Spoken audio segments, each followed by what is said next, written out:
welcome back to the Midday News on Fox Carolina. You know that feeling when you walk into a staged home and it looks absolutely stunning, but it also kind of feels like no one lives there? Well, that is why personalization when decorating is so important, and it doesn't have to be hard to show off your unique style. So joining us again with some helpful tips and tricks is Allison Roman, who you might recognize as Roman Family Home on Instagram.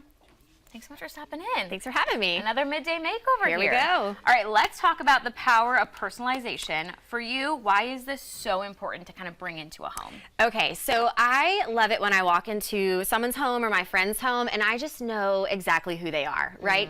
The colors kind of show off their style, or they've got family pictures or interesting things in there that just, it makes it feel warm, personal, and I just feel like, oh, I totally get your personality. I kind of know who you are. Oh, absolutely. And you do this kind of through 3 different categories for types of personalizations. What are those going to be? Yeah, so the 3 categories are bringing in some family heirlooms, which doesn't, you know, not everyone has, so I do understand that.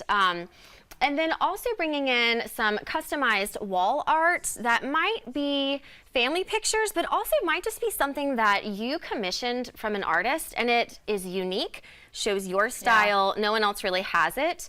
And then also furniture, whether that's a family heirloom or possibly even something that was refurbished, maybe an antique, one of a kind, maybe not something that you could have gotten at a huge retail store. I love that. All right, we're going to start with family heirlooms. What are some of your ideas to kind of incorporate in as decor? Yes, absolutely. So again, I realize that not everyone's getting something passed down, but if you are, sometimes I find that when your grandparents or a family member passes something down to you, it's not always like beautiful, right? You don't look at it and think, I love this, I'm going to put it up. Sometimes you're like, oh, thank you, and you stick it in a closet.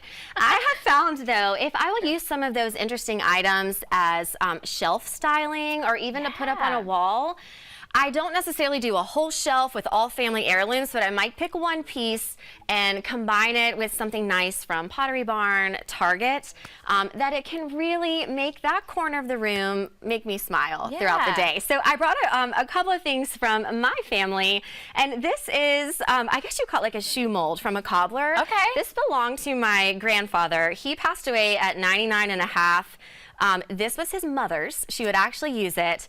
And it's just a big old clunky thing, but I keep this in a very prominent spot in our living room. Yeah, I love that. Look at it all the time. I love it. And then this is something really cool. He also gave to my oldest daughter, and he got this in Germany during World War II.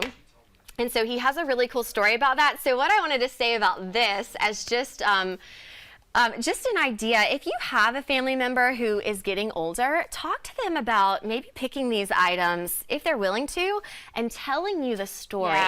We have a video of my grandfather at age 97 telling my daughter where he got it from. Love that. And now it's so special in her room. Absolutely. And then really quickly, what is this? A shirt? Yes. Okay. A pillow? So after he passed, and my aunt did this for other people in the family, he always wore plaid shirts. She found an artist on Etsy. I'm going to link her here. And she made pillows for all of the cousins out of his shirt with just the sweetest saying on it. And again, I don't tuck this away in the closet. I keep it out on our favorite chair. I want to look at it, right? Absolutely. I like all these are conversation starters as well. Okay, your next idea is to personalize with art. You brought in some examples. Yes. Walk me through. Okay, so this is again something cool I got off of Etsy. It's just a print, but this artist will do these for all 50 states. And so I'm from South Carolina. My husband's from New Mexico. It's just a fun way to get wall art up that means something to you. And then also, everyone wants to put family portraits up. And I feel like long gone are the days where you're stacking a shelf full of 4x6s and 5x7s of family portraits. Let's go big. I feel like bigger is better, and make it a focal point on your wall. So I brought in 2 of the ways I've done this in my home. I've got huge frames for our family portraits, and I have this idea that the bigger the mat, I don't know if you can see down here, I'll hold it up if you can't, but the bigger the mat, sort of the more elegant that photo appears. Yeah. And so that's an idea when you do begin to frame your family portraits. Great ideas there. Really quickly, we're going to talk about furniture. What are your ideas to personalize through furniture? Okay, so again, I'm so lucky. My grandmother gave me this Singer table that she used to use to sew. I have used this in my Airbnb. If you have passed down furniture, just find a place for it. It's so cool, even if it doesn't match. And then this is made by Brush Arbor Collection. She refurbishes furniture and sells it at Cottage Grove. Cottage Grove is the best place to go for antique, refinished furniture, one-of-a-kind pieces. Yeah, I love that. I love all of this because I truly think that it's all conversation starters, and it's something you can do whether you rent or you own. Absolutely. You can still personalize your space. So thank you again for joining us. Thanks so for having many me. great tips. And of course, if you want more stylized tips, you can give Allison a follow on Instagram. She's at Roman Family Home.